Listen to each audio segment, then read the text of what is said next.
বন্ধুরা ফিরে এলাম আরেকটা সুন্দর ভিডিও নিয়ে। ভিডিওটা হচ্ছে যে মাইগ্রেন, আসলে মাইগ্রেনটা কেন হয় তাই নিয়ে হচ্ছে আজকে আমার সুন্দর প্রয়াস। আশা করি সাথে থাকবেন, আরও সুন্দর সুন্দর ইনফরমেশান কিন্তু এর ভিতরে থাকবে।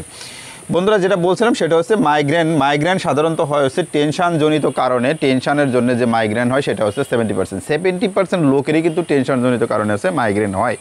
আসলে মাইগ্রেন শুধু যে মানে মাথা ব্যথা যে শুধুমাত্র যে কোনো কারণে হয় তা কিন্তু না। 70% মাইগ্রেনের সমস্যা হয় হচ্ছে টেনশনজনিত কারণে।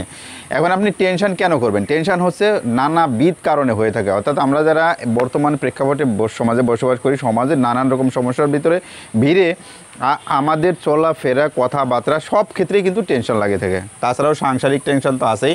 এছাড়াও যে টেনশনটা সবচেয়ে বেশি প্যারা দিয়ে থাকে সেটা হচ্ছে যে আমাদের সামাজিক এবং হচ্ছে মানসিক প্যারা। এই দুইটা কারণ এবং হাইপার টেনশন যদি হয়ে থাকে সেই ক্ষেত্রেও কিন্তু প্রচুর পরিমাণে টেনশন কিন্তু কাজ করে। অর্থাৎ তখন আমরা মনে হয় যে মারা যাবো। এই যে ব্যাপারটা, এই ব্যাপার থেকে যে টেনশন হয় সেই টেনশন হচ্ছে আমি 1 নম্বর বললাম সেটা হচ্ছে টেনশনজনিত টাইপের যে মাইগ্রেন, সেই মাইগ্রেন হচ্ছে 70% লোকের হয়ে থাকে। দ্বিতীয় নম্বর যেটা সেটা হচ্ছে ধূমপান, তারপর হচ্ছে মাদক, অনিয়মিত ঘুম এবং হচ্ছে শারীরিক এবং মানসিক চাপ, আর হচ্ছে গরম।